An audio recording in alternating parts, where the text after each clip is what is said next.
Hi ಎಲ್ಲರಿಗೂ ನಮಸ್ಕಾರ. ನಾನು ಗಣಿ ಕೃಷ್ಣಮೂರ್ತಿ, ವಿಜಯಭವ ಯೂಟ್ಯೂಬ್ ಚಾನಲಿಂದ. ಇಂದಿನ ಒಂದು ವಿಡಿಯೋದಲ್ಲಿ ಕರ್ನಾಟಕ ಆರ್ಥಿಕ ಸಮೀಕ್ಷೆ ಬಗ್ಗೆ ನಾನು ಡಿಸ್ಕಸ್ ಮಾಡ್ತಾ ಬರ್ತೀನಿ. ಎಲ್ಲರಿಗೂ ಅಗತ್ಯ ಇರೋವಂಥದ್ದು, ತುಂಬ ಜನ ಕೇಳ್ತಾ ಇದ್ರೆ ಎಕನಾಮಿಕ್ ಸರ್ವೆ ಕ್ಲಾಸ್ ಮಾಡಿ ಅಂತ. ಅಂದರೆ ರೀಸೆಂಟ್ ಸಿಲೆಬಸ್ನ ನೋಡಿದ್ರೆ ಎಲ್ಲ FDA, STA, ಇವನು ಗ್ರೂಪ್ ಸಿ, ಇನ್ನು VA, PDO ಮತ್ತು KS ಪ್ರಿಲಿಮ್ಸ್ಗಂತೂ ಈ ಸೆಕೆಂಡ್ ಪೇಪರಲ್ಲಿ 40 ಕ್ವಶನಲ್ಲಿ ಮ್ಯಾಕ್ಸಿಮಮ್ ಕ್ವಶನ್ಸು ಇದೇ ಪಾರ್ಟಿಂದ ಬರ್ತವೆ. ಆ ಕಾರಣಕ್ಕೆ ಎಲ್ಲರೂ ಕಂಪಲ್ಸರಿ ಕರ್ನಾಟಕ ಎಕನಾಮಿಕ್ಸ್ ಸರ್ವೆ ಓದಬೇಕು ಅಂತ ಇದ್ದಾರೆ. ಆದರೆ ಗೌರ್ಮೆಂಟ್ ರಿಲೀಸ್ ಮಾಡೋಂಥ Karnataka economics survey more than 700 pages ಇದೆ. ಅದನ್ನು ಹಿಂಗೆ ತಗೊಂಡ್ರೆ ನಾವು ಎತ್ತಲಿಕ್ಕೂ ಆಗಲ್ಲ, ಅಷ್ಟು ತೂಕ ಇದೆ. ಅದನ್ನು ಸಿಂಪ್ಲಿಫಿಕೇಷನ್ನ ಮಾಡಿ, ನೀವು ಅಷ್ಟು ದೊಡ್ಡ ಸರ್ವೆ ಓದೋ ಅವಶ್ಯಕತೆ ಏನಿಲ್ಲ. ನಾನು ಮ್ಯಾಕ್ಸಿಮಮ್ ಸಿಂಪ್ಲಿಫಿಕೇಷನ್ ಮಾಡಿ ಈ ವಿಡಿಯೋದಲ್ಲಿ ನಿಮಗೆ ಕವರ್ ಮಾಡೋ ಪ್ರಯತ್ನ ಮಾಡ್ತೀನಿ. ಇದು ಸೀರೀಸ್ ವೈಸ್ ಮಾಡ್ತೀನಿ. ಇದು ಆ ಸೀರೀಸ್ನಲ್ಲಿ ಫಸ್ಟ್ ವಿಡಿಯೋ. ಈ ಫಸ್ಟ್ ವಿಡಿಯೋದಲ್ಲಿ ಎಕನಾಮಿಕ್ಸ್ ಸರ್ವೆನಲ್ಲಿ ಏನು ಓದಬೇಕು, ಫಸ್ಟ್ ಪಾರ್ಟಲ್ಲಿ ಏನಿದೆ ಅದನ್ನು ಕವರ್ ಮಾಡ್ತಾ ಬರ್ತೀನಿ. ಈ ಒಂದು ವಿಡಿಯೋದಲ್ಲಿ ಎಕನಾಮಿಕ್ಸ್ ಸರ್ವೆನ ಹೇಗೆ ಓದಬೇಕು, ಜೊತೆಗೆ ಅದರಲ್ಲಿ ಒಂದು ಟಾಪಿಕ್ ಅಂದರೆ ಫಸ್ಟ್ ಇಂಟ್ರಡಕ್ಷನ್ ಚಾಪ್ಟರನ್ನು ಈ ಒಂದು ವಿಡಿಯೋದಲ್ಲಿ ಫಸ್ಟ್ ಪಾರ್ಟಲ್ಲಿ ಕವರ್ ಮಾಡ್ತೀನಿ. ಇದಾದಮೇಲೆ ನೆಕ್ಸ್ಟ್ ವಿಡಿಯೋದಲ್ಲಿ ಸೆಕೆಂಡ್ ಚಾಪ್ಟರು, ಥರ್ಡ್ ಚಾಪ್ಟರ್, ಈ ಥರ ಚಾಪ್ಟರ್ ವೈಸು ಈ ಕಂಪ್ಲೀಟ್ ವಿಡಿಯೋ ಸೀರೀಸನ್ನು ನಾನು ಮಾಡೋ ಪ್ರಯತ್ನ ಮಾಡ್ತೀನಿ. ಹಾಗಾದರೆ ಫಸ್ಟ್ ವಿಡಿಯೋದಲ್ಲಿ ನಾವು ನೋಡೋಣ ಬನ್ನಿ. ಇನ್ನೂ ನೀವೇನಾರು ನಮ್ಮ ಚಾನಲ್ಗೆ ಸಬ್ಸ್ಕ್ರೈಬ್ ಆಗಿಲ್ಲ ಅಂದರೆ ದಯವಿಟ್ಟು ಸಬ್ಸ್ಕ್ರೈಬ್ ಆಗಿ. ಹಾಗಾದ್ರೆ ಎಕನಾಮಿಕ್ಸ್ ಸರ್ವೆನಲ್ಲಿ ಏನಿರುತ್ತೆ, ಏನು ಈ ಎಕನಾಮಿಕ್ಸ್ ಸರ್ವೆ, ಯಾವ ಟಾಪಿಕ್ ಬರುತ್ತೆ ಅನ್ನೋದು ನಮಗೆ ತುಂಬ ಇಂಪಾರ್ಟೆಂಟ್. ಈ ಕರ್ನಾಟಕ ಆರ್ಥಿಕ ಸಮೀಕ್ಷೆ ಅನ್ನುವಂಥದ್ದು ಬೇರೆ ಏನೂ ಅಲ್ಲ, ಕಳೆದ ವರ್ಷದಲ್ಲಿ ಅರ್ಥವ್ಯವಸ್ಥೆ ಕರ್ನಾಟಕ ಸಾಧಿಸಿದಂತಹ ಎಲ್ಲ ಪ್ರಗತಿಗಳ, ಕರ್ನಾಟಕ ಸರ್ಕಾರದ ಎಲ್ಲ ಕಾರ್ಯಕ್ರಮಗಳ ಒಂದು ಸಂಯೋಜಿತ ದಾಖಲೆ ಈ ಆರ್ಥಿಕ ಸಮೀಕ್ಷೆ. ಈ ಆರ್ಥಿಕ ಸಮೀಕ್ಷೆನ ಯಾರು ಸಿದ್ಧಪಡಿಸಿ ಪ್ರಕಟಿಸ್ತಾರೆ ಪ್ರತಿ ವರ್ಷ ಅಂದರೆ directorate of economics and statistics, ಅಂದರೆ ಕರ್ನಾಟಕ ಸರ್ಕಾರದ ಆರ್ಥಿಕ ಮತ್ತು ಸಾಂಖ್ಯಿಕ ನಿರ್ದೇಶನಾಲಯ ಇದನ್ನು ಸಿದ್ಧಪಡಿಸಿ ಪ್ರಕಟಿಸುತ್ತೆ. ಇದಂದರೆ ನಾಳೆ ಬಜೆಟ್ ಇದೆ ಅಂತಂದರೆ ಇವತ್ತು ಇದನ್ನು ಪ್ರೆಸೆಂಟ್ ಮಾಡ್ತಾರೆ. ಕೆಲವು ಟೈಮ್ ಬಜೆಟ್ ಇರೋ ದಿನವೇ ಈ ಆರ್ಥಿಕ ಸಮೀಕ್ಷೆಯನ್ನು ನಮಗೆ ಪ್ರೆಸೆಂಟ್ ಮಾಡ್ತಾರೆ. ಹಾಗಾದ್ರೆ ಆರ್ಥಿಕ ಸಮೀಕ್ಷೆಯನ್ನು ಯಾರು ಸಿದ್ಧಪಡಿಸಿ ಪ್ರಕಟಿಸ್ತಾರೆ ಕರ್ನಾಟಕದಲ್ಲಿ ಅಂದರೆ directorate of economics and statistics ಅವರು ಸಿದ್ಧಪಡಿಸಿ ಪ್ರಕಟಿಸ್ತಾರೆ. ಹಾಗಾದ್ರೆ ಏನನ್ನು ಒಳಗೊಂಡಿರುತ್ತೆ ಈ ಎಕನಾಮಿಕ್ಸ್ ಸರ್ವೆನಲ್ಲಿ, ಯಾವ್ಯಾವ ಟಾಪಿಕ್ ಕವರ್ ಆಗಿರುತ್ತೆ ಅಂತಂದರೆ ಫಸ್ಟ್ ಇಂಟ್ರೊಡಕ್ಷನ್ ಚಾಪ್ಟರ್ ಅಂತ ಇದೆ, ಅದನ್ನು ಸಾರಾಂಶ ಅಂತ ಅವ್ರು ಕೊಟ್ಟಿದ್ದಾರೆ. 13 ಚಾಪ್ಟರ್ನಲ್ಲಿ ಏನಿದೆ ಅಷ್ಟು ಮಾಹಿತಿಯನ್ನು ಒಂದು 30 ಪೇಜಲ್ಲಿ ಕೊಡೋ ಪ್ರಯತ್ನ ಮಾಡಿದ್ದಾರೆ. ಅದನ್ನು ಇಂಟ್ರೊಡಕ್ಷನ್ ಅಂತೇಳಿ ನಾವು ಕರಿತೀವಿ. ನೀವು ಇದನ್ನು ಓದ್ಲಿಕ್ಕೆ ಸ್ಟಾರ್ಟ್ ಮಾಡಿದ್ರೆ ಆ ಇಂಟ್ರೊಡಕ್ಷನ್ ಚಾಪ್ಟರ್ನ ನೀವೇನು ಓದೋ ಅವಶ್ಯಕತೆ ಇಲ್ಲ. ನೀವು ಚಾಪ್ಟರ್ ವೈಸ್ ಫಸ್ಟ್ ಸೆಕೆಂಡ್ ಅಲ್ಲಿಂದ ಓದ್ಕೊಂಡು ಹೋದರೆ ಸಾಕಾಗತ್ತೆ. ಆ ಇಂಟ್ರೊಡಕ್ಷನ್ ಚಾಪ್ಟ್ರಲ್ಲಿ ಜಸ್ಟ್ ಎಲ್ಲದರಲ್ಲಿ ಏನೇನಿದೆ ಹಿಂಗಿದೆ ಅಂತ ಹೇಳ್ತಾ ಹೋಗಿದ್ದಾನೆ. ಹಾಗಾದರೆ ಫಸ್ಟ್ ನಾವು ಸ್ಟಾರ್ಟ್ ಮಾಡಬೇಕಿರೋದು ಎಲ್ಲಿಂದ ಅಂದರೆ ಫಸ್ಟ್ ಚಾಪ್ಟರಿಂದ, ಚಾಪ್ಟರ್ 1 ಅಂತ ಬರುತ್ತೆ. ಆ ಚಾಪ್ಟರ್ 1ಅಲ್ಲಿ ಯಾವ್ಯಾವ ಟಾಪಿಕ್ಸ್ ಬರುತ್ತೆ ಅಂತಂದರೆ ರಾಜ್ಯಾದಾಯ, ಅಂದರೆ ರಾಜ್ಯ ಸರ್ಕಾರ, ಅಂದರೆ ರಾಜ್ಯಾದಾಯ ಅಂತಂದರೆ ಕರ್ನಾಟಕ ರಾಜ್ಯದ ಆದಾಯ ಎಷ್ಟು, ನಾವು ರಾಷ್ಟ್ರೀಯ ಆದಾಯ ಅಂತ ನಾವು ಹೇಳ್ತೀವಲ್ವ, GDP ಅಂತ, ಆ ರೀತಿ ಇಲ್ಲಿ GSDP ಅಂತ ಸ್ಟಡಿ ಮಾಡ್ತೀವಿ, ಗ್ರಾಸ್ ಸ್ಟೇಟ್ ಡೊಮೆಸ್ಟಿಕ್ ಪ್ರಾಡಕ್ಟ್ ಅಂತ. ಅದರ ಬೆಳವಣಿಗೆ ದರ ಎಷ್ಟಿದೆ ಇವತ್ತು, ಅದರಲ್ಲಿ GSDP current year price, GSDP base year price ಅಂತ ಬರುತ್ತೆ. ಇದಾದಮೇಲೆ ಅದನ್ನು ಡಿವೈಡ್ ಮಾಡ್ತೀವಿ ಪಾಪ್ಯುಲೇಷನಿಂದ ಪರ್ ಕ್ಯಾಪಿಟಲ್ ಇನ್ಕಮ್ ಅಂತ ಬರುತ್ತೆ, ಕರ್ನಾಟಕದ ತಲಾ ಆದಾಯ. ಅದಾದಮೇಲೆ ಕರ್ನಾಟಕ ತಲಾದಾಯವನ್ನು ನಾವು ನೋಡಿದಾದ್ಮೇಲೆ ಜಿಲ್ಲಾವಾರು ನಾವು ನೋಡ್ತೀವಿ. ಅದಕ್ಕಿಂತ ಮುಂಚೆ ವಲಯವಾರು ನೋಡ್ತೀವಿ, ಕೃಷಿ ವಲಯ ಎಷ್ಟು, ಕೈಗಾರಿಕಾ ವಲಯ ಎಷ್ಟು, ಸೇವಾ ವಲಯ ಎಷ್ಟು.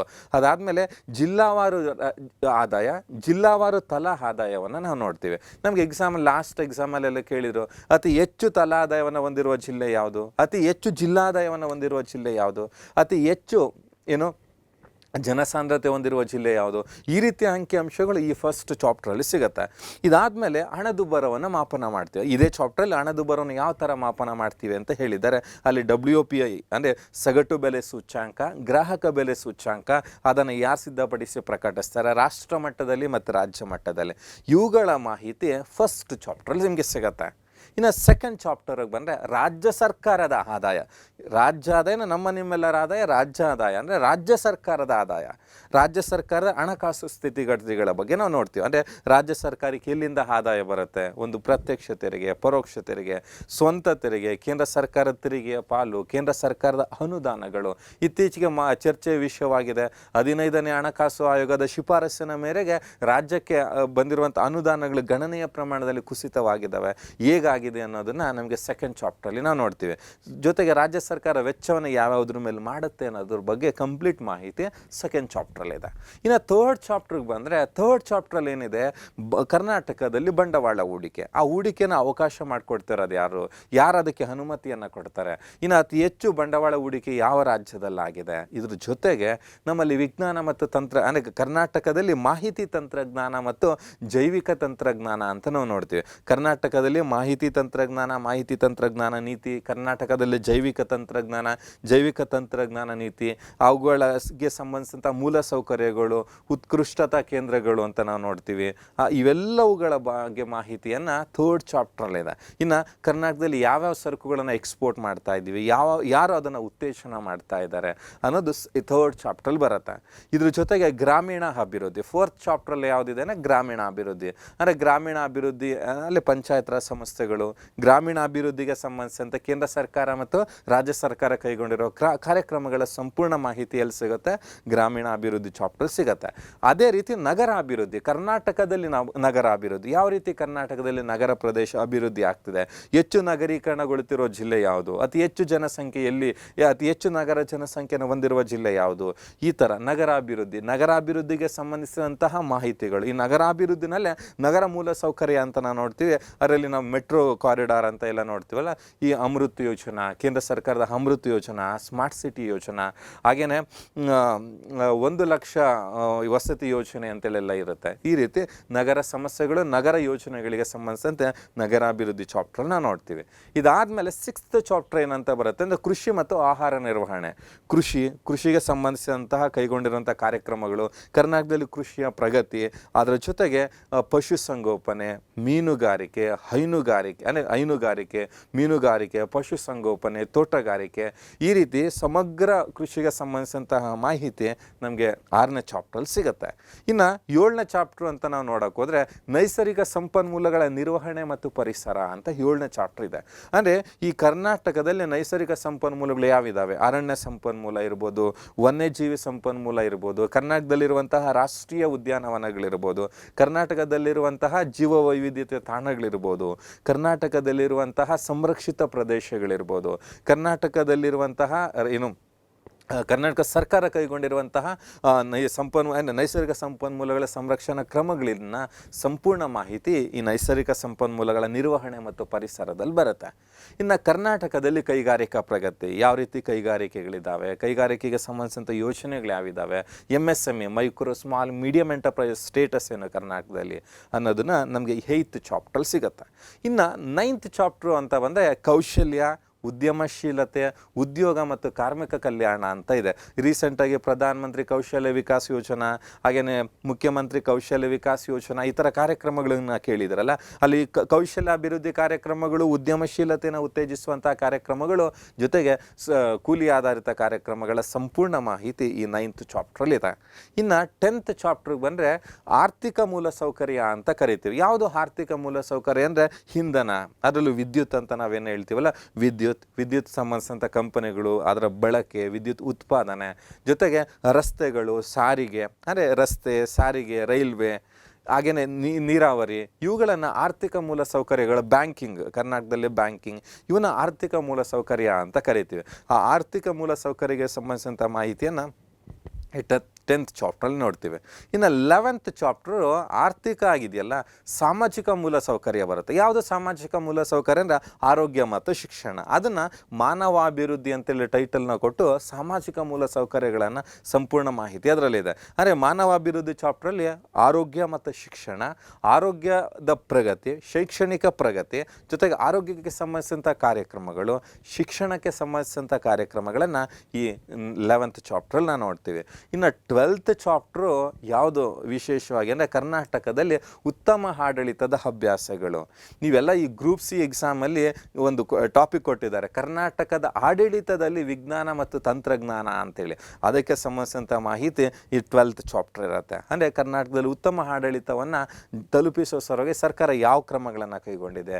ನೀವು ಕೇಳಿದರೆ KS1 ಇದೆ, SECLAN ಇದೆ, ಕರ್ನಾಟಕ 1 ಇದೆ, ಬ್ಯಾಂಗ್ಳೂರು 1 ಇದೆ. ಈ ರೀತಿ HRMS ಇದೆ, ಅಂದರೆ ಹ್ಯೂಮನ್ ರಿಸೋರ್ಸ್ ಮ್ಯಾನೇಜ್ಮೆಂಟ್ ಸಿಸ್ಟಮ್. ಈ ರೀತಿ ಸಾಫ್ಟ್ವೇರ್ ಯಾವ ಟೆಕ್ನಾಲಜಿನ ನಾವು ಬಳಸ್ತಾ ಇದ್ದೀವಿ ಅನ್ನೋದ್ರ ಬಗ್ಗೆ ಸಂಪೂರ್ಣ ಮಾಹಿತಿಯನ್ನು 12th ಚಾಪ್ಟ್ರಲ್ಲಿ ನಾವು ನೋಡ್ತೀವಿ.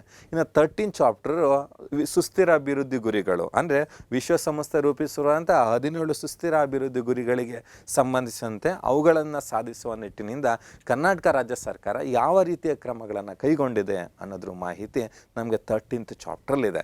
ಇಷ್ಟು ಟಾಪಿಕನ್ನು ನಾನು ಸೀರೀಸ್ ವೈಸ್ ಒನ್ ವಿಡಿಯೋ, ಅಂದರೆ ಒಂದೊಂದು ಚಾಪ್ಟ್ರನ್ನು ಒಂದೊಂದು ವಿಡಿಯೋದಲ್ಲಿ ಕವರ್ ಮಾಡ್ತಾ ಬರ್ತೀನಿ. ನಿಮಗೆಲ್ಲ ಸ್ಪರ್ಧಾತ್ಮಕ ಪರೀಕ್ಷೆಗಳಿಗೆ ಇದು ಉಪಯುಕ್ತ ಆಗುತ್ತೆ. ಒಂದೇ ವಿಡಿಯೋದಲ್ಲಿ ಇದು ಲೆಂತಿ ಆಗುತ್ತೆ, ಆ ಕಾರಣಕ್ಕೆ ಒಂದು ಚಾಪ್ಟ್ರ್ ಒಂದೊಂದು ವಿಡಿಯೋದಲ್ಲಿ ನಾನು ಕವರ್ ಮಾಡ್ತಾ ಬರ್ತೀನಿ. ಇದಕ್ಕೆ ಸಂಬಂಧಿಸಿದಂತೆ ಕರ್ನಾಟಕ ಸರ್ಕಾರದ ಒಂದು ಆರ್ಥಿಕ ಸಮೀಕ್ಷೆಯನ್ನು ಸಂಕ್ಷಿಪ್ತವಾಗಿ ಒಂದು ನಿರೂಪಣೆ ಮಾಡುವಂಥ ಪ್ರಯತ್ನ ಮಾಡಿದ್ದೀನಿ. ಕಳೆದ ಒಂದು 6 ವರ್ಷಗಳಿಂದ ನಾನು ಮಾಡ್ತಾ ಬಂದಿದ್ದೇನೆ. ಈ ವರ್ಷನೂ ಅದನ್ನು ಸಿಂಪ್ಲಿಫೈಡ್ ವರ್ಷನ್ನ ನಿಮ್ಮ ಮುಂದೆ ತಂದಿದ್ದೀನಿ. ಅಂದರೆ 2023-24 ಕರ್ನಾಟಕ ಆರ್ಥಿಕ ಸಮೀಕ್ಷೆ ಮತ್ತು ಆರ್ಥಿಕತೆ ಅಂತೇಳಿ ನಿಮಗೆ ಎಲ್ಲ ಬುಕ್ ಸ್ಟಾಲಲ್ಲೂ ಇದೆ, ಲಭ್ಯ ಇದೆ. ನಿಮಗೆ ರಿವಿಷನ್ ಮಾಡಲಿಕ್ಕೆ ನನ್ನ ಕ್ಲಾಸ್ ಕೇಳಾದ್ಮೇಲೆ ಅದನ್ನು ರಿವಿಷನ್ ಮಾಡಬೇಕು ಅಂತಂದರೆ ಈ ಬುಕ್ಕನ್ನು ರೆಫರೆನ್ಸ್ ಮಾಡ್ಬೋದು. ಓಕೆ, ಇನ್ನು ನೋಡಿ, ಫಸ್ಟ್ ಚಾಪ್ಟರ್ ಇಂಟ್ರೊಡಕ್ಷನ್ ಚಾಪ್ಟರ್ ಅಂತ ನಾನು ಹೇಳಿದ್ನಲ್ಲ, ಆ ಫಸ್ಟ್ ಪಾರ್ಟಲ್ಲಿ ಏನಿದೆ ನಿಮ್ಗೆ ಆ್ಯಕ್ಚುಲಿ ಲಾಸ್ಟ್ KS ಪ್ರಿಲಿಮ್ಸಲ್ಲಿ 2 ಕ್ವಶನ್ ಇದೇ ಪಾರ್ಟಲ್ಲಿ ಬಂದಿದ್ದು. ಇನ್ನು ನೀವು ಯಾವುದಾದ್ರು ಗ್ರೂಪ್ C ಎಕ್ಸಾಮ್ನ ನೀವು ಅಟೆಂಡ್ ಮಾಡಲಿಕ್ಕೆ ಹೋದರೆ ಸುಮಾರು ಕ್ವಶನ್ ಇದರಲ್ಲಿ ರಿಪೀಟ್ ಆಗ್ತವೆ. ಓಕೆ, ಇದು ಇಂಟ್ರೊಡಕ್ಷನ್ ಚಾಪ್ಟರ್. ಇದನ್ನು ಫಸ್ಟ್ ಚಾಪ್ಟರ್ ಅಂತ ಕರೆಯಲ್ಲ, ಇದನ್ನು ಇಂಟ್ರೊಡಕ್ಷನ್ ಚಾಪ್ಟರ್ ಅಂತೇಳಿ ನಾವು ಕರಿತೀವಿ. ಆ ಇಂಟ್ರೊಡಕ್ಷನ್ನ ಸ್ಟಾರ್ಟ್ ಮಾಡ್ತಾರೆ. ಏನಂತ ಸ್ಟಾರ್ಟ್ ಮಾಡ್ತಾರೆ ಕರ್ನಾಟಕ ಆರ್ಥಿಕ ಸಮೀಕ್ಷೆನಲ್ಲಿ? ಇಂಟ್ರೊಡಕ್ಷನ್ ಅಂದರೆ ಕರ್ನಾಟಕ ಎಲ್ಲಿ ಲೊಕೇಟ್ ಆಗಿದೆ. ನೋಡಿ, ಕರ್ನಾಟಕ ಎಲ್ಲಿದೆ ಅಂತ ನಾವು ನೋಡಿದ್ರೆ ಭಾರತದ ಯಾವ ಭಾಗದಲ್ಲಿದೆ ಅದನ್ನು ಹೇಳ್ತಾರೆ. ಕರ್ನಾಟಕವು ಭಾರತದ ದಕ್ಷಿಣ ಭಾಗದಲ್ಲಿದೆ. ಭಾರತದ ದಕ್ಷಿಣ ಭಾಗದಲ್ಲಿ ಇರುವಂಥ ಒಂದು ರಾಜ್ಯ ಕರ್ನಾಟಕ. ಈ ಕರ್ನಾಟಕದ ಉತ್ತರಕ್ಕೆ ಉತ್ತರ ಭಾಗವನ್ನು ನಾವು ನೋಡಿದ್ರೆ ಉತ್ತರಕ್ಕೆ ಯಾವುದಿದೆ? ಮಹಾರಾಷ್ಟ್ರ ಮತ್ತು ಗೋವಾ ಇದೆ. ಉತ್ತರದಲ್ಲಿ ಮಹಾರಾಷ್ಟ್ರ ಮತ್ತು ಗೋವಾವನ್ನು ನಾವು ನೋಡ್ತೀವಿ. ಭೌಗೋಳಿಕವಾಗಿ ಕರ್ನಾಟಕವನ್ನು ನಾವು ನೋಡಿದ್ರೆ ಉತ್ತರಕ್ಕೆ ಮಹಾರಾಷ್ಟ್ರ ಮತ್ತು ಗೋವಾವನ್ನು ನೋಡ್ತೀವಿ. ಇನ್ನು ಪೂರ್ವಕ್ಕೆ ನಾವು ನೋಡಿದ್ರೆ ತೆಲಂಗಾಣ ಮತ್ತು ಆಂಧ್ರ ಪ್ರದೇಶ ಇದೆ. ಪೂರ್ವ ಭಾಗದಲ್ಲಿ ತೆಲಂಗಾಣ ಮತ್ತು ಆಂಧ್ರ ಪ್ರದೇಶ ಇದೆ. ಇನ್ನು ದಕ್ಷಿಣದಲ್ಲಿ ದಕ್ಷಿಣ ಭಾಗವನ್ನು ನಾವು ನೋಡಿದ್ರೆ ದಕ್ಷಿಣದಲ್ಲಿ ತಮಿಳುನಾಡು ಮತ್ತು ಕೇರಳ ಇದೆ. ನೋಡಿ, ಕೇರಳ ಮತ್ತು ತಮಿಳುನಾಡು ದಕ್ಷಿಣ ಭಾಗದಲ್ಲಿದ್ದರೆ, ಇನ್ನು ಪಶ್ಚಿಮಕ್ಕೆ ಪಶ್ಚಿಮಕ್ಕೆ ಯಾವುದಿದೆ? ಅರಬ್ಬಿ ಸಮುದ್ರವಿದೆ. ಈ ರೀತಿ ಈ ಕರ್ನಾಟಕ ಸುತ್ತುವರಿಯಲ್ಪಟ್ಟಿದೆ. ಅಂದರೆ ಉತ್ತರಕ್ಕೆ ಬಂದ ಭಾರತದ ದಕ್ಷಿಣ ಭಾಗದಲ್ಲಿರುವಂತಹ ಕರ್ನಾಟಕ ಉತ್ತರದಲ್ಲಿ ಗೋವಾ ಮತ್ತು ಮಹಾರಾಷ್ಟ್ರವನ್ನು ಹೊಂದಿದ್ರೆ, ಪೂರ್ವದಲ್ಲಿ ತೆಲಂಗಾಣ ಮತ್ತು ಆಂಧ್ರ ಪ್ರದೇಶವನ್ನು ಹೊಂದಿದೆ, ದಕ್ಷಿಣದಲ್ಲಿ ತಮಿಳುನಾಡು ಮತ್ತು ಕೇರಳವನ್ನು ಹೊಂದಿದ್ರೆ, ಯಾವ ಕಡೆ? ಪಶ್ಚಿಮದ ಕಡೆ ಅರಬ್ಬಿ ಸಮುದ್ರವನ್ನು ಹೊಂದಿದೆ. ಇದು ಕರ್ನಾಟಕವು ಭೌಗೋಳಿಕವಾಗಿ ಇರುವಂಥ ಒಂದು ಸ್ಥಾನ. ಇದನ್ನು ಸ್ಟಾರ್ಟ್ ಮಾಡ್ತಾರೆ, ಇಂಟ್ರೊಡಕ್ಷನ್ ಇದನ್ನು ಕೊಟ್ಟು ಸ್ಟಾರ್ಟ್ ಮಾಡ್ತಾರೆ. ಇದಾದಮೇಲೆ ಕರ್ನಾಟಕದ ಭೌಗೋಳಿಕ ಪ್ರದೇಶ ಎಷ್ಟು, ಒಟ್ಟು ಭೂಪ್ರದೇಶ ಎಷ್ಟು ಕರ್ನಾಟಕದ್ದು ಅಂತಂದರೆ, ಕರ್ನಾಟಕದ ಒಟ್ಟು ಭೂಪ್ರದೇಶ 1,91,791 ಚದುರ ಕಿಲೋಮೀಟರ್ ಅಂತೇಳಿ ನಾವು ಹೇಳ್ತೇವೆ. ಕರ್ನಾಟಕದ ಭೌಗೋಳಿಕ ವ್ಯಾಪ್ತಿ ಎಷ್ಟು ಅಂದರೆ 1,91,791 ಚದುರ ಕಿಲೋಮೀಟರ್ನಷ್ಟು ವ್ಯಾಪ್ತಿಯನ್ನು ಹೊಂದಿದೆ. ಇದು ಭಾರತದ ಭೂಪ್ರದೇಶವನ್ನು 100% ಅಂತ ಕನ್ಸಿಡರ್ ಮಾಡಿದ್ರೆ ಭಾರತದ ಭೂಪ್ರದೇಶದಲ್ಲಿ 5.83% ಅಂದರೆ ಭಾರತದ ಭೂಪ್ರದೇಶವನ್ನು 100% ಅಂತ ನಾವು ತಗೊಂಡ್ರೆ ಅದರಲ್ಲಿ ಕರ್ನಾಟಕದ ಪಾಲು ಎಷ್ಟಿದೆ ಅಂದರೆ 5.83. ಅಂದರೆ ಭಾರತದ ಒಟ್ಟು ಭೂಪ್ರದೇಶದಲ್ಲಿ 5.83% ಭೂಪ್ರದೇಶವನ್ನು ಕರ್ನಾಟಕ ಹೊಂದಿದೆ. ಹಾಗಾದರೆ ಕರ್ನಾಟಕದ ಭೂಪ್ರದೇಶ ಎಷ್ಟಿದೆ ಅಂದರೆ 1,91,791 ಕಿಲೋಮೀಟರ್ನಷ್ಟು ಭೂಪ್ರದೇಶವನ್ನು ಕರ್ನಾಟಕ ಹೊಂದಿದೆ. ಇನ್ನು ನೆಕ್ಸ್ಟ್ ನಾವು ನೋಡೋದಾದ್ರೆ, ಈ ವಿಶಾಲವಾಗಿರುವಂಥ ಕರ್ನಾಟಕವನ್ನು ಆಡಳಿತದ ಅನುಕೂಲಕ್ಕಾಗಿ 4 ವಿಭಾಗಗಳನ್ನಾಗಿ ವರ್ಗೀಕರಣವನ್ನು ಮಾಡಿದ್ದೀವಿ. ಯಾವುದು 4 ವಿಭಾಗಗಳು ಅಂದರೆ ಬೆಂಗಳೂರು ವಿಭಾಗ, ಮೈಸೂರು ವಿಭಾಗ, ಕಲಬುರಗಿ ವಿಭಾಗ, ಬೆಳಗಾವಿ ವಿಭಾಗ. ಈವನ್ ನಂಜುಂಡಪ್ಪ ಸಮಿತಿ ಅಂತೇಳಿ ಬರುತ್ತೆ. ಪ್ರಾದೇಶಿಕ ಅಸಮತೋಲನವನ್ನು ಅಧ್ಯಯನ ಮಾಡುವ ಸಲುವಾಗಿ ನಂಜುಂಡಪ್ಪ ಸಮಿತಿ ಬರುತ್ತೆ. ಆ ನಂಜುಂಡಪ್ಪ ಸಮಿತಿಯು ಶಿಫಾರಸು ಮಾಡುವ ಸಂದರ್ಭದಲ್ಲಿ ಯಾವ ವಿಭಾಗ ಹಿಂದುಳಿದ ವಿಭಾಗ, ಯಾವ ವಿಭಾಗಕ್ಕೆ ಅನುದಾನವನ್ನು ಹಂಚಿಕೆ ಮಾಡಬೇಕು ಅನ್ನೋದನ್ನು ಸಂದರ್ಭದಲ್ಲಿ ಈ ವಿಭಾಗಗಳನ್ನು ಪರಿಗಣಿಸಿದೆ. ಯಾವ ವಿಭಾಗಕ್ಕೆ ಎಷ್ಟೆಷ್ಟು ಕೊಡಬೇಕು ಅಂತೇಳಿ. ಈ ರೀತಿ ಕರ್ನಾಟಕವನ್ನು ಆಡಳಿತದ ಅನುಕೂಲಕ್ಕಾಗಿ ಬೆಂಗಳೂರು, ಮೈಸೂರು, ಕಲಬುರಗಿ ಮತ್ತು ಬೆಳಗಾವಿ ಅಂತೇಳಿ 4 ವಿಭಾಗಗಳನ್ನಾಗಿ ವರ್ಗೀಕರಣ ಮಾಡಿದ್ದೇವೆ. ಇನ್ನು ಒಟ್ಟು ಜಿಲ್ಲೆಗಳು ಕರ್ನಾಟಕದಲ್ಲಿ ಪ್ರಸ್ತುತ 31 ಜಿಲ್ಲೆಗಳನ್ನು ಒಳಗೊಂಡಿದೆ, ಅಥವಾ 31 ಜಿಲ್ಲಾ ಪಂಚಾಯತಿಗಳನ್ನು ಒಳಗೊಂಡಿದೆ ಕರ್ನಾಟಕ. ಹಾಗೆ ಎಷ್ಟು ತಾಲೂಕು ಪಂಚಾಯತಿಗಳಿದ್ದಾವೆ ಕರ್ನಾಟಕದಲ್ಲಿ ಅಂದರೆ ಇದನ್ನು 11 KS ಪ್ರಿಲಿಮ್ಸಲ್ಲಿ ಕೇಳಿದರು, ಕರ್ನಾಟಕದಲ್ಲಿ ಒಟ್ಟು ಗ್ರಾಮ ಪಂಚಾಯತಿ, ತಾಲೂಕ್ ಪಂಚಾಯತಿ, ಜಿಲ್ಲಾ ಪಂಚಾಯತಿಗಳ ಸಂಖ್ಯೆ ಎಷ್ಟು ಅಂತೇಳಿ. ಹಾಗಾದರೆ ಕರ್ನಾಟಕದಲ್ಲಿ ಒಟ್ಟು ಜಿಲ್ಲಾ ಪಂಚಾಯತಿಗಳ ಸಂಖ್ಯೆ 31 ಇದೆ. ಒಟ್ಟು ತಾಲೂಕ್ ಪಂಚಾಯತಿಗಳ ಸಂಖ್ಯೆ ಎಷ್ಟಿದೆ ಅಂದರೆ 239 ತಾಲೂಕ್ ಪಂಚಾಯತಿಗಳಿದ್ದಾವೆ. ಒಟ್ಟು ಗ್ರಾಮ ಪಂಚಾಯತಿಗಳ ಸಂಖ್ಯೆ ಎಷ್ಟಿದೆ 5954 ಗ್ರಾಮ ಪಂಚಾಯತಿಗಳಿದ್ದಾವೆ. ಇಲ್ಲಿ ನೀವು ಕೇಳ್ಬೋದು ಅಲ್ಲಿ ಇಷ್ಟು ಡೇಟಾ ಇದೆ, ಇಲ್ಲಿ ಇಷ್ಟು ಡೇಟಾ ಇದೆ ಅಂದರೆ. ಆದರೆ ನಮಗೆ ಅಧಿಕೃತ ಡೇಟಾ, ಆರ್ಥಿಕ ಸಮೀಕ್ಷೆ ಬಿಡುವಂಥ ಡೇಟಾ ಅಧಿಕೃತ ಅಂಕಿಅಂಶಗಳಾಗಿರುತ್ತೆ. 2023-24 ರಾಜ್ಯ ಸರ್ಕಾರ ರಿಲೀಸ್ ಮಾಡಿರುವಂಥ ಕರ್ನಾಟಕ ಆರ್ಥಿಕ ಸಮೀಕ್ಷೆ ಕೊಟ್ಟಿರುವಂಥ ಮಾಹಿತಿಯ ಪ್ರಕಾರ ಕರ್ನಾಟಕದಲ್ಲಿ 31 ಜಿಲ್ಲಾ ಪಂಚಾಯತಿಗಳಿದ್ದಾವೆ, 239 ತಾಲೂಕ್ ಪಂಚಾಯತಿಗಳಿದ್ದಾವೆ, 5954 ಗ್ರಾಮ ಪಂಚಾಯತಿಗಳನ್ನು ಹೊಂದಿದೆ ಕರ್ನಾಟಕ. ಇದನ್ನು ಆಡಳಿತ ವಿಭಾಗಗಳು ಅಂತೇಳಿ ನಾವು ನೋಡ್ತೀವಿ. ಇನ್ನು ನೆಕ್ಸ್ಟ್ ನಾವು ನೋಡೋದಾದರೆ ನಗರ ಸ್ಥಳೀಯ ಸಂಸ್ಥೆಗಳು, ಅದನ್ನು ಗ್ರಾಮೀಣ ಸ್ಥಳೀಯ ಸಂಸ್ಥೆಗಳು ಹೇಳಿದ್ವಿ. ಇನ್ನು ನಗರ ಸ್ಥಳೀಯ ಸಂಸ್ಥೆಗಳು, ಬೆಂಗಳೂರಲ್ಲಿ ನಿಮ್ಗೆ ಗೊತ್ತಿರುವಂತೆ ಒಂದು ಬೃಹತ್ ಮಹಾನಗರ ಪಾಲಿಕೆ ಇದೆ, ಅದು ಬ್ಯಾಂಗ್ಳೂರು. ಅದರ ಜೊತೆಗೆ 10 ಮಹಾನಗರ ಪಾಲಿಕೆಗಳನ್ನು ಒಳಗೊಂಡಿದೆ. ಕರ್ನಾಟಕವು 10 ಮಹಾನಗರ ಪಾಲಿಕೆಗಳು, ಒಂದು ಬೃಹತ್ ಮಹಾನಗರ ಪಾಲಿಕೆಯನ್ನು ಹೊಂದಿದೆ. ಇದರ ಜೊತೆಗೆ 59 ನಗರಸಭೆಗಳನ್ನು, 116 ಪುರಸಭೆಗಳನ್ನು, 97 ಪಟ್ಟಣ ಪಂಚಾಯತಿಗಳನ್ನು ಮತ್ತು 4 ಅನುಸೂಚಿತ ಪ್ರದೇಶಗಳನ್ನು ಒಳಗೊಂಡಿದೆ. ಇವನ್ನ ಸ್ಥಳೀಯ ಸಂಸ್ಥೆಗಳು ಅಥವಾ ನಗರ ಸ್ಥಳೀಯ ಸಂಸ್ಥೆಗಳು ಅಂತ ನಾವು ಕರಿತೀವಿ. ಕರ್ನಾಟಕದಲ್ಲಿರುವಂಥ ಒಟ್ಟು ಮಹಾನಗರ ಪಾಲಿಕೆಗಳೆಷ್ಟು? 10. ಬೃಹತ್ ಮಹಾನಗರ ಪಾಲಿಕೆ ಬ್ಯಾಂಗ್ಳೂರು, ಒಂದು ಬೃಹತ್ ಮಹಾನಗರ ಪಾಲಿಕೆ, ಇದು ಮೆಟ್ರೋಪಾಲಿಟನ್ ಸಿಟಿ ಅಂತ ನಾವು ಕರಿತೀವಿ. ಇನ್ನು 59 ನಗರಸಭೆಗಳಿದ್ರೆ 116 ಪುರಸಭೆಗಳನ್ನು ಒಳಗೊಂಡಿದೆ, 97 ಪಟ್ಟಣ ಪಂಚಾಯತಿಗಳನ್ನು ಒಳಗೊಂಡಿದ್ರೆ, 4 ಅನುಸೂಚಿತ ಪ್ರದೇಶಗಳನ್ನು ಒಳಗೊಂಡಿದೆ. ಇದು ಒಟ್ಟು ನಗರ ಸ್ಥಳೀಯ ಸಂಸ್ಥೆಗಳ ಪ್ರಮಾಣ. ಇದಾದನ್ನು ನೋಡಿದ್ರೆ ನಗರ ಸ್ಥಳೀಯ ಸಂಸ್ಥೆಗಳು ನಾವು ನೋಡೋದಾದರೆ ಈ ನಗರ ಸ್ಥಳೀಯ ಅಂದರೆ ನಗರೀಕರಣವನ್ನು ನಾವು ನೋಡ್ತಾ ಹೋಗ್ತೀವಿ. ಈ ಬೆಂಗಳೂರು ನಗರ ಜಿಲ್ಲೆ ಅತಿ ವೇಗವಾಗಿ ನಗರೀಕರಣಗೊಳ್ಳುತ್ತಿರುವಂಥ ಜಿಲ್ಲೆಯಾಗಿದೆ. ಹಾಗಾದರೆ ನಮಗೆ ಎಕ್ಸಾಮಲ್ಲಿ ಪ್ರಶ್ನೆ ಕೇಳ್ಬೋದು, ಅತಿ ಹೆಚ್ಚು ನಗರ ಜನಸಂಖ್ಯೆಯನ್ನು ಹೊಂದಿರುವಂತಹ ಜಿಲ್ಲೆ ಯಾವುದು ಅಂದರೆ ಬೆಂಗಳೂರು ನಗರ. ಅಂದರೆ ಅತಿ ವೇಗವಾಗಿ ನಗರೀಕರಣಗೊಳ್ಳುತ್ತಿರುವಂಥ ಜಿಲ್ಲೆ ಯಾವುದು ಅಂದರೆ ಬ್ಯಾಂಗ್ಳೂರಿದೆ. ಹಾಗೆ ಅತಿ ಕಡಿಮೆ ನಗರ ಜನಸಂಖ್ಯೆಯನ್ನು ಹೊಂದಿರುವ ಅಥವಾ ಅತಿ ಕಡಿಮೆ ನಗರ ಬೆಳವಣಿಗೆಯನ್ನು ಸಾಧಿಸಿರುವಂಥ ಜಿಲ್ಲೆ ಯಾವುದು ಅಂದರೆ ಕೊಡಗು ಜಿಲ್ಲೆ ಅತಿ ಕಡಿಮೆ ನಗರೀಕರಣಗೊಳ್ಳುತ್ತಿರುವಂಥ ಜಿಲ್ಲೆಯಾಗಿದೆ. ನೋಡಿ, ಅತಿ ಹೆಚ್ಚು ನಗರೀಕರಣಗೊಳ್ಳುತ್ತಿರುವಂಥ ಜಿಲ್ಲೆ ಯಾವುದು ಅಂದರೆ ಬೆಂಗಳೂರು ನಗರ. ಆದರೆ 90.94% ಬ್ಯಾಂಗ್ಳೂರಿನ ಜನಸಂಖ್ಯೆ ನಗರ ಪ್ರದೇಶದಲ್ಲೇ ವಾಸ ಆಗಿದ್ದಾರೆ. ಆದರೆ ಕೊಡಗುಗೆ ಹೋದರೆ ಬರೀ 14.61% ಜನಸಂಖ್ಯೆ ಮಾತ್ರ ನಗರ ಪ್ರದೇಶದಲ್ಲಿದ್ದರೆ, ಇನ್ನು ರಿಮೈನಿಂಗ್ ಜನಸಂಖ್ಯೆ ಅಂದರೆ 85.39% ಜನಸಂಖ್ಯೆ ಗ್ರಾಮೀಣ ಪ್ರದೇಶದಲ್ಲಿದೆ. ಅಂದರೆ ಅತಿ ಹೆಚ್ಚು ಗ್ರಾಮೀಣ ಜನಸಂಖ್ಯೆಯನ್ನು ಹೊಂದಿರುವಂಥ ಶೇಕಡಾವಾರು ನಾವು ನೋಡಿದ್ರೆ ಅತಿ ಹೆಚ್ಚು ಗ್ರಾಮೀಣ ಜನಸಂಖ್ಯೆಯನ್ನು ಹೊಂದಿರುವಂಥ ಜಿಲ್ಲೆ ಯಾವುದು ಅಂದರೆ ಕೊಡಗು ಆಗುತ್ತೆ. ಇನ್ನು ಅತಿ ಹೆಚ್ಚು ನಗರ ಜನಸಂಖ್ಯೆಯನ್ನು ಹೊಂದಿರುವ ಜಿಲ್ಲೆ ಯಾವುದು ಅಂದರೆ ಬೆಂಗಳೂರು ನಗರ ಜಿಲ್ಲೆ ಆಗುತ್ತೆ. ಹಾಗೆ ಅತಿ ಹೆಚ್ಚು ನಗರ ಸ್ಥಳೀಯ ಸಂಸ್ಥೆಗಳನ್ನು ಹೊಂದಿರುವಂಥ ಜಿಲ್ಲೆ ಯಾವುದು ಅಂದರೆ ಬೆಳಗಾವಿ. ಅತಿ ಕಡಿಮೆ ನಗರ ಸ್ಥಳೀಯ ಸಂಸ್ಥೆಗಳನ್ನು ಹೊಂದಿರುವಂಥ ಜಿಲ್ಲೆ ಯಾವುದು ಅಂದರೆ ಕೊಡಗು ಅಂತ ನಾವು ಹೇಳ್ತೇವೆ. ಈ ರೀತಿ ನಗರ ಸ್ಥಳೀಯ ಸಂಸ್ಥೆಗಳ ಬಗ್ಗೆ ಮಾಹಿತಿಯನ್ನು ನಾವು ನೋಡ್ತೀವಿ. ಇದಾದಮೇಲೆ ಕರ್ನಾಟಕದ ಜನಸಂಖ್ಯೆ, ಆಡಳಿತ ವಿಭಾಗಗಳಾಯಿತು. ಕರ್ನಾಟಕದಲ್ಲಿ ಜನಸಂಖ್ಯೆ ಎಷ್ಟಿದೆ? ಜನಸಂಖ್ಯೆನ ನಾವು ಹೇಳೋದು 2011ರ ಜನಗಣತಿಯ ಪ್ರಕಾರ. 2011ರ ಜನಗಣತಿಯ ಪ್ರಕಾರ ಕರ್ನಾಟಕದ ಜನಸಂಖ್ಯೆ 6.11 ಕೋಟಿ ಅಂತ ಹೇಳ್ತೀವಿ. ಇದು ಭಾರತದ ಜನಸಂಖ್ಯೆನ 100% ಅಂತ ನಾವು ಕನ್ಸಿಡರ್ ಮಾಡಿದ್ರೆ ಭಾರತದ ಒಟ್ಟು ಜನಸಂಖ್ಯೆನಲ್ಲಿ 5.05% ಜನಸಂಖ್ಯೆನ ಕರ್ನಾಟಕ ಹೊಂದಿದೆ. ಅಂದರೆ ಭಾರತದ ಜನಸಂಖ್ಯೆ 100% ಅಂದರೆ ಅದರಲ್ಲಿ ಕರ್ನಾಟಕದ ಪಾಲಿಷ್ಟು ಅಂದರೆ 5.05%, ಅಂದರೆ 5.05% ಭಾರತದ ಜನಸಂಖ್ಯೆ ಕರ್ನಾಟಕದಲ್ಲಿರೋದನ್ನು ನಾವು ನೋಡ್ತೀವಿ. ಇನ್ನು ನಾವು ಇತ್ತೀಚೆಗೆ ಅಂದಾಜು ಮಾಡಿರೋ ಪ್ರಕಾರ 2020ಕ್ಕೆ ಅಂದಾಜು ಮಾಡದ ಜನಸಂಖ್ಯೆ 7.07 ಕೋಟಿ, ಅಂದರೆ 7.07 ಕ್ರೋರ್ಸ್ ಕ್ರಾಸ್ ಆಗಿದೆ 2020ಗೆ ಅಂತ ನಾವು ಅಂದಾಜು ಮಾಡಿದ್ವಿ. ಯಾಕೆಂದರೆ ರೀಸನ್ನು 2021 ಸೆನ್ಸಸ್ ಇನ್ನು ನಮಗೆ ಸಿಕ್ಕಿಲ್ಲ. ಅದು ಸಿಕ್ಕಾಗ ನಾವು ಅಧಿಕೃತವಾಗಿ ಹೇಳ್ತೀವಿ. ಹಾಗಾದ್ರೆ ಇವಾಗೂ ಸಹ ನಾವು ಅಧಿಕೃತ ಡೇಟಾ ಅಂತ ಪರಿಗಣಿಸೋದು ಎಲ್ಲ ದಾಖಲೆಗಳಲ್ಲಿ 11 ಸೆನ್ಸಸ್. ಇನ್ನು ಕಳೆದ ದಶಕದಲ್ಲಿ 15.6ರ ದರದಲ್ಲಿ ಬೆಳವಣಿಗೆ ಆಗಿದೆ. ಅಂದರೆ 2001ರಿಂದ 2011ರ ಅವಧಿನಲ್ಲಿ ಕರ್ನಾಟಕ ಜನಸಂಖ್ಯೆ 15.6% ರೇಟಲ್ಲಿ ಹೆಚ್ಚಳ ಆಗಿದೆ.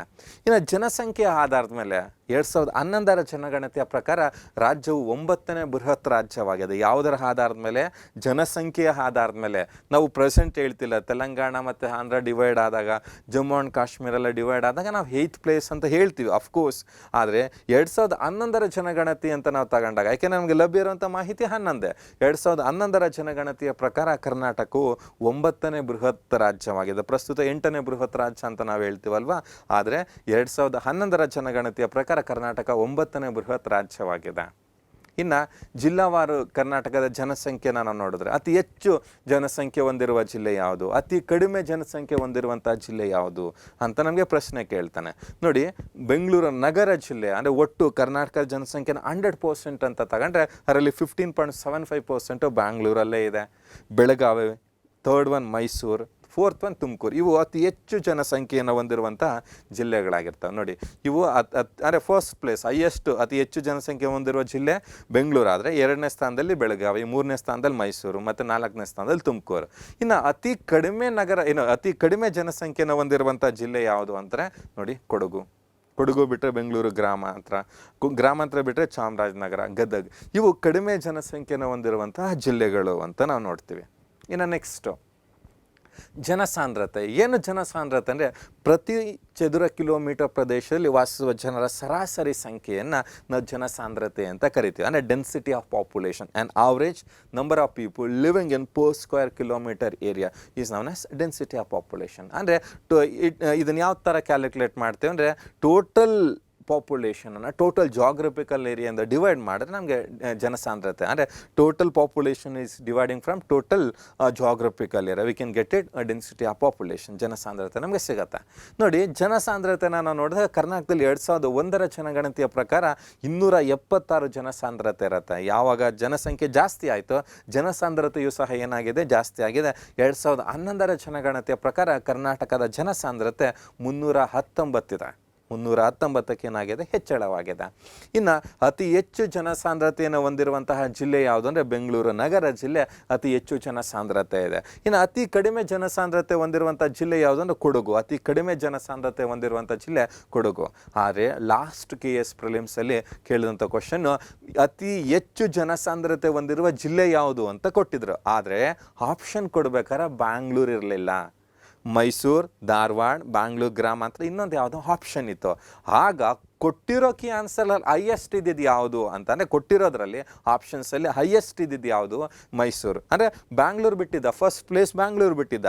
ಹಾಗಾದರೆ ಬ್ಯಾಂಗ್ಳೂರು ಬಿಟ್ಟರೆ ಇನ್ನು ಇರೋದ್ರಲ್ಲಿ ಹೈಯೆಸ್ಟ್ ಯಾವುದು ಅಂದರೆ ಮೈಸೂರು. ಲಾಸ್ಟ್ KS ಪ್ರಿಲಿಮ್ಸಲ್ಲಿ ನೋಡಿ, ನಾನು ಈ ಟಾಪಿಕ್ನ ಡಿಸ್ಕಸ್ ಮಾಡ್ತಿದ್ದೀನಲ್ಲ, ಇದೇ ಟಾಪಿಕಲ್ಲಿ 2 ಕ್ವಶನ್ಸು ಲಾಸ್ಟ್ KS ಪ್ರಿಲಿಮ್ಸಲ್ಲಿ ಬಂದಿದ್ದು ಈ ಫಸ್ಟ್ ಟಾಪಿಕಲ್ಲೇ. ಓಕೆ, ಇನ್ನು ಸುಮಾರು ಎಲ್ಲ ಕಾಂಪಿಟೇಟಿವ್ ಎಕ್ಸಾಮ್ಸಲ್ಲಿ ರಿಪೀಟ್ ಆಗ್ತಾನೆ ಇರ್ತಾವೆ ಕ್ವಶನ್ನು. ಹಾಗಾದರೆ ಅತಿ ಹೆಚ್ಚು ಜನಸಾಂದ್ರತೆ ಹೊಂದಿರುವ ಜಿಲ್ಲೆ ಯಾವುದು ಅಂದರೆ ಮೈಸೂರು.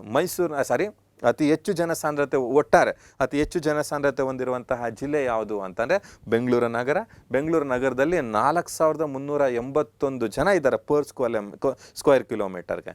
ಇನ್ನು ಬ್ಯಾಂಗ್ಳೂರನ್ನು ಬಿಟ್ಟರೆ ಹೈಯೆಸ್ಟ್ ಇರುವಂಥ ಜನಸಾಂದ್ರತೆಯಲ್ಲಿ ಅಂದರೆ ಮೈಸೂರು 476 ಇದ್ದರೆ, ಧಾರವಾಡಲ್ಲಿ 434 ಇದೆ. ಇನ್ನು ಬೆಂಗಳೂರು ಗ್ರಾಮಾಂತರದಲ್ಲಿ 431. ಇವು ಅತಿ ಹೆಚ್ಚು ಜನಸಾಂದ್ರತೆಯನ್ನು ಹೊಂದಿರುವಂತಹ ಜಿಲ್ಲೆಗಳು.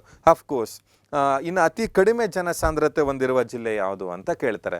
ಅತಿ ಕಡಿಮೆ ಜನಸಾಂದ್ರತೆಯನ್ನು ಹೊಂದಿರುವಂಥ ಜಿಲ್ಲೆ ಯಾವುದು ನೀವು ಹೇಳ್ಬೋದು, ಕೊಡಗು 135 ಇದ್ದಾರೆ. ಕೊಡಗು ಬಿಟ್ಟರೆ ಲಾಸ್ಟ್ ಟೈಮ್ ಏನಾದ್ರು ಕೇಳ್ದಂಗೆ ಕ್ವಶನ್ ಕೇಳಿದ್ರೆ ಉತ್ತರ ಕನ್ನಡ 140 ಇದ್ದಾರೆ, ಚಿಕ್ಕಮಂಗ್ಳೂರು 158 ಇದ್ದಾರೆ, ಚಾಮರಾಜನಗರ 181 ಇದ್ದಾರೆ. ಇವು ಕಡಿಮೆ ಜನಸಾಂದ್ರತೆಯನ್ನು ಹೊಂದಿರುವಂತಹ ಜಿಲ್ಲೆಗಳಾಗಿವೆ. ಇನ್ನು ನೆಕ್ಸ್ಟ್ ನಾವು ನೋಡೋದಾದರೆ ಕರ್ನಾಟಕದ ಲಿಂಗಾನುಪಾತ. ಅಗೇನ್ ಲಾಸ್ಟ್ KS ಪ್ರಿಲಿಮ್ಸಲ್ಲಿ ಕೇಳಿದಂಥ ಕ್ವಶನ್, ಉಡುಪಿಯ ಲಿಂಗಾನುಪಾತ ಎಷ್ಟು? ಯಾಕೆ ಉಡುಪಿದೇ ಕೇಳಿದರು ಅಂದರೆ ಹೈಯೆಸ್ಟ್ ಇರೋದು ಉಡುಪಿನಲ್ಲಿ. ಹಾಗಾದರೆ ಲಿಂಗಾನುಪಾತ ಅಂದರೆ ಸೆಕ್ಸ್ ರೇಷಿಯೋ ಅಂತ ಕರಿತೀವಿ. Sex ratio means what? Number of females per 1000 male is known as sex ratio. ಅಂದರೆ ಪ್ರತಿ 1000 ಪುರುಷರಿಗೆ ಲಭ್ಯ ಇರುವ ಮಹಿಳೆಯರ ಸರಾಸರಿ ಸಂಖ್ಯೆಯನ್ನು ಲಿಂಗಾನುಪಾತ ಅಂತ ಕರಿತೀವಿ. ಲಾಸ್ಟ್ KS ಪ್ರಿಲಿಮ್ಸಲ್ಲಿ ಇದನ್ನು ಫಸ್ಟ್ ಪೇಪರಲ್ಲಿ ಕೇಳಿದರು, ಪ್ರಿಲಿಮ್ಸ್ ಯಾವುದು ಮೀನಿಂಗನ್ನು. ಸೆಕೆಂಡ್ ಪೇಪರಲ್ಲಿ ಕರ್ನಾಟಕದಲ್ಲಿ ಉಡುಪಿಯ ಲಿಂಗಾನುಪಾತ ಎಷ್ಟು ಅಂತ ಕೇಳಿ 2 ಕ್ವಶನ್ ಇದೇ ಟಾಪಿಕಲ್ಲಿ ಕವರ್ ಆಗುತ್ತೆ ಲಾಸ್ಟ್ KS ಪ್ರಿಲಿಮ್ಸಲ್ಲಿ. ಓಕೆ, ನೋಡಿ, ಪ್ರತಿ 1000 ಪುರುಷರಿಗೆ ಲಭ್ಯ ಇರುವ ಮಹಿಳೆಯರ ಸರಾಸರಿ ಸಂಖ್ಯೆಯನ್ನು ಲಿಂಗಾನುಪಾತ ಅಂತ ಕರಿತೀವಿ. 2011ರ ಜನಗಣತಿಯ ಪ್ರಕಾರ ಕರ್ನಾಟಕದ ಲಿಂಗಾನುಪಾತ 973, 973 per 1000 ಮೇಲಿದೆ ನಮ್ಮಲ್ಲಿ ಯಾವುದು ಸೆಕ್ಸ್ ರೇಷಿಯೋ. ಇನ್ನು ಜಿಲ್ಲಾವಾರು ಲಿಂಗಾನುಪಾತವನ್ನು ನಾವು ನೋಡಿದ್ರೆ ಅತಿ ಹೆಚ್ಚು ಹೆಚ್ಚು ಲಿಂಗಾನುಪಾತವನ್ನು ಹೊಂದಿರುವಂತಹ ಜಿಲ್ಲೆ ಯಾವುದು ಅಂತಂದರೆ ಉಡುಪಿ. 1094 ಮಹಿಳೆಯರಿದ್ದಾರೆ 1000 ಪುರುಷರಿಗೆ ಎಲ್ಲಿ ಉಡುಪಿನಲ್ಲೇ.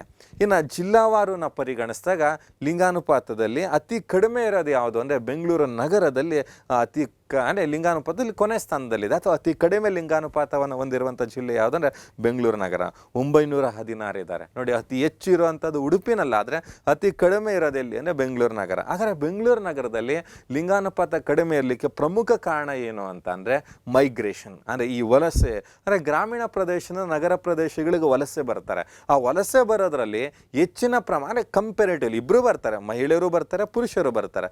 ಅದರಲ್ಲಿ ಯಾರ ಪ್ರಮಾಣ ಜಾಸ್ತಿ ಇದೆ ಅಂತ ನಾವು ಸರ್ವೇ ಸಾಮಾನ್ಯವಾಗಿ ಇಮ್ಯಾಜಿನೇಷನ್ ಮಾಡಿದ್ರೆ ಪುರುಷರ ಪ್ರಮಾಣ ಜಾಸ್ತಿ ಇದೆ. ಆ ಹಿನ್ನೆಲೆಯಲ್ಲಿ ಬೆಂಗಳೂರು ನಗರ ಜಿಲ್ಲೆಯಲ್ಲಿ ಲಿಂಗಾನುಪಾತ ಕಡಿಮೆ ಇದೆ. ಹಾಗಾದರೆ ನಾವು ನೋಡೋಣ ಯಾವ್ಯಾವ ಜಿಲ್ಲೆನಲ್ಲಿ ಜಾಸ್ತಿ ಇದೆ, ಯಾವ್ಯಾವ ಜಿಲ್ಲೆನಲ್ಲಿ ಕಡಿಮೆ ಇದೆ ಅಂದರೆ ನೋಡಿ, ಹೈಯೆಸ್ಟ್ ಇರೋದು ಲಾಸ್ಟ್ KS ಪ್ರಿಲಿಮ್ಸ್ ಕ್ವಶನ್ ಉಡುಪಿನಲ್ಲಿ 1094 ಇದ್ದಾರೆ ಪರ್ 1000ಗೆ. ಇನ್ನು ದಕ್ಷಿಣ ಕನ್ನಡದಲ್ಲಿ 1020 ಇದ್ದಾರೆ, ಕೊಡಗುನಲ್ಲಿ 1019 ಇದ್ದಾರೆ, ಹಾಸನಲ್ಲಿ 1010 ಇದ್ದಾರೆ. ನೋಡಿ, ನೀವು ಹಾಸನ ಬಿಟ್ಟು ಮುಂದಕ್ಕೆ ಹೋಗ್ಬಿಟ್ರೆ ಅಲ್ಲೆಲ್ಲ ಲಿಂಗಾನುಪಾತ ಏನಿದೆ ಜಾಸ್ತಿ ಇದೆ. ಇನ್ನು ಕೊನೆ ಸ್ಥಾನದಲ್ಲಿ ನಾವು ನೋಡಿದ್ರೆ ನೋಡಿ, ಬೆಂಗಳೂರು ನಗರ ಕಡಿಮೆ ಇದೆ 916, ಬೆಂಗಳೂರು ಗ್ರಾಮಾಂತರ 946, ಹಾವೇರಿ 950, ಬೀದರ್ 956. ಇದು ಅತಿ ಕಡಿಮೆ ಲಿಂಗಾನುಪಾತವನ್ನು ಹೊಂದಿರುವಂತಹ ಜಿಲ್ಲೆಗಳು ಅಂತ ನಾವು ನೋಡ್ತೀವಿ. ಇನ್ನು ನೆಕ್ಸ್ಟ್ ನಾವು ನೋಡಿದ್ರೆ ಇತ್ತೀಚೆಗೆ ಪ್ರಮುಖವಾಗಿ ಚರ್ಚೆ ಆಗ್ತಿರೋದು ಲಿಂಗಾನುಪಾತಕ್ಕಿಂತ ಮಕ್ಕಳ ಲಿಂಗಾನುಪಾತ ಅಂತ ನಾವು ನೋಡ್ತೀವಿ. ಈ ಮಕ್ಕಳ ಅಂದರೆ ಪರ್ 1000ಗೆ ನಾವು ಮೆಷರ್ ಮಾಡ್ತೀವಿ, ಬಟ್ ನಾವು ಮೆಷರ್ ಮಾಡೋದು 0 to 6, ಅಂದರೆ 0 ಇಂದ 6 ವಯೋಮಾನದಲ್ಲಿ ಎಷ್ಟು ಜನ ಹೆಣ್ಣು ಮಕ್ಕಳಿಗೆ ಎಷ್ಟು ಜನ ಗಂಡು ಮಕ್ಕಳಿಗೆ ಎಷ್ಟು ಜನ ಹೆಣ್ಣು ಮಕ್ಕಳಿದ್ದಾರೆ ಅನ್ನೋದನ್ನು ನಾವಿಲ್ಲಿ ಎಸ್ಟಿಮೇಟ್ ಮಾಡ್ತೀವಿ. ಏನಕ್ಕೆ ಇದನ್ನು ಮೆಷರ್ ಮಾಡ್ತೀವಿ ಅಂದರೆ ಇವತ್ತು ಮಹಿಳಾ ಲಿಂಗಾನುಪಾತವನ್ನು ಸುಧಾರಣೆ ಮಾಡಲಿಕ್ಕೆ ಕೇಂದ್ರ ಸರ್ಕಾರ ಮತ್ತು ರಾಜ್ಯ ಸರ್ಕಾರ ಹಲವಾರು ಕಾರ್ಯಕ್ರಮಗಳನ್ನು ತಂದಿದೆ. ಫಾರ್ ಎಕ್ಸಾಂಪಲ್ ಭಾಗ್ಯಲಕ್ಷ್ಮಿ ಯೋಜನೆ ಇರ್ಬೋದು ರಾಜ್ಯ ಸರ್ಕಾರದ ಕಾರ್ಯಕ್ರಮ, ಕೇಂದ್ರ ಸರ್ಕಾರದ ಕಾರ್ಯಕ್ರಮ ಬೇಟಿ ಬಚಾವೋ ಬೇಟಿ ಪಡಾವೋ, ಸುಕನ್ಯಾ ಸಮೃದ್ಧಿ ಯೋಜನಾ. ಈ ಕಾರ್ಯಕ್ರಮಗಳ ಒಂದು ಫಲಿತಾಂಶಗಳು ಹೇಗಾಗಿದೆ ಅಂತ ನಾವು ನೋಡಬೇಕು ಅಂದರೆ ಈ ಮಕ್ಕಳ ಲಿಂಗಾನುಪಾತವನ್ನು ನಾವು ನೋಡ್ತೀವಿ. ಹಾಗಾದರೆ ಮಕ್ಕಳ ಲಿಂಗಾನುಪಾತ 0 to 6 ಏಜನ್ನು ನಾವು ಕನ್ಸಿಡರ್ ಮಾಡ್ತೀವಿ. ಅದರಲ್ಲಿ 1000 ಅಂದರೆ ಪ್ರತಿ 1000 ಬಾಲಕರಿಗೆ ಇರುವಂಥ ಹೆಣ್ಣು ಮಕ್ಕಳ ಸರಾಸರಿ ಸಂಖ್ಯೆಯನ್ನು ನಾವೇನಂತ ಕರಿತೀವಿ, ಕರ್ನಾಟಕದಲ್ಲಿ ಮಕ್ಕಳ ಲಿಂಗಾನುಪಾತ ಅಂತ ಕರಿತೀವಿ. 2011ರ ಜನಗಣತಿಯ ಪ್ರಕಾರ ಕರ್ನಾಟಕದ ಮಕ್ಕಳ ಲಿಂಗಾನುಪಾತ 948 ಇದೆ. 2011 ಸೆನ್ಸಸ್ ಪ್ರಕಾರ ಮಕ್ಕಳ ಲಿಂಗಾನುಪಾತ 948 ಇದೆ. ನಾನು ಹೇಳಿದ ಲಿಂಗಾನುಪಾತ ಎಷ್ಟಿತ್ತು, 973 ಇತ್ತು. ಮಕ್ಕಳ ಲಿಂಗಾನುಪಾತ 948 ಇದೆ. ಹಾಗೆ ಈ ಮಕ್ಕಳ ಲಿಂಗಾನುಪಾತ ಎಲ್ಲಿ ಜಾಸ್ತಿ ಇದೆ ನೋಡಿ, ಲಿಂಗಾನುಪಾತ ಅಂದಾಗ ಉಡುಪಿಗೆ ಹೋಗಿದ್ವಿ, ಹೈಯೆಸ್ಟ್ ಉಡುಪಿನಲ್ಲಿದೆ ಅಂತ ಹೇಳಿದ್ವಿ. ಈ ಮಕ್ಕಳ ಲಿಂಗಾನುಪಾತ ಅಂತ ನಾವು ನೋಡಿದ್ರೆ ಮಕ್ಕಳ ಲಿಂಗಾನುಪಾತ ಅತಿ ಹೆಚ್ಚು ಹೊಂದಿರುವಂಥ ಜಿಲ್ಲೆಗಳು ಕೊಡಗುನಲ್ಲಿ ಹೈಯೆಸ್ಟ್ ಇದೆ. ಮಕ್ಕಳ ಲಿಂಗಾನುಪಾತ ಎಷ್ಟಿದೆ, 978 ಇದೆ. ಕೊಡಗು ಬಿಟ್ಟರೆ ಹಾಸನ 973 ಇದೆ. ಹಾಸನ ಬಿಟ್ಟರೆ ಚಿಕ್ಕಮಂಗ್ಳೂರು 969 ಇದೆ. ಚಿಕ್ಕಮಂಗ್ಳೂರು ಬಿಟ್ಟರೆ ರಾಮನಗರ 962. ಇಲ್ಲಿ ಮಕ್ಕಳ ಲಿಂಗಾನುಪಾತ ಏನಿದೆ ಜಾಸ್ತಿ ಇದೆ.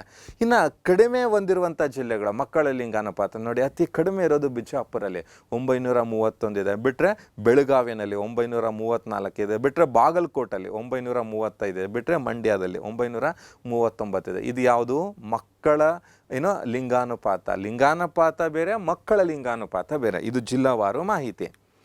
ಓಕೆ, ಇನ್ನು ಸಾಕ್ಷರತಾ ದರ ಕರ್ನಾಟಕದಲ್ಲಿ ಸಾಕ್ಷರತಾ ದರ ಎಷ್ಟು ಅಂದರೆ ಅಕ್ಷರಸ್ಥ ಅಂತ ನಾವು ಕರಿತೀವಿ. ಅಂದರೆ ಅಕ್ಷರಸ್ಥ ಅಂತಂದರೆ ಒಂದು ಯಾವುದೇ ಒಬ್ಬ ವ್ಯಕ್ತಿ ಸರಳ ವಾಕ್ಯವನ್ನು ಓದುವ, ಬರೆಯುವ, ಅರ್ಥ ಮಾಡಿಕೊಳ್ಳುವಂತಹ ಸಾಮರ್ಥ್ಯವನ್ನು ಹೊಂದಿದ್ರೆ ಅವನನ್ನು ಅಕ್ಷರಸ್ಥ ಅಂತ ಕರಿತೀವಿ. ಆ ಥರ ಅಕ್ಷರಸ್ಥರ ಸಂಖ್ಯೆ ಅಥವಾ ಅದನ್ನು ಸಾಕ್ಷರತಾ ದರ ಅಂತ ಕರಿತೀವಿ. 2001ರಲ್ಲಿ ಎಷ್ಟಿತ್ತು, 66.64ರಷ್ಟಿದ್ದಂತಹ ಕರ್ನಾಟಕದ ಸಾಕ್ಷರತಾ ದರ 2011ನೇ ಸಾಲಿಗೆ 75.40 ಏನಾಗಿದೆ, ಹೆಚ್ಚಾಗಿದೆ. ಯಾವುದು, ಲಿಟ್ರಸಿ ರೇಟ್.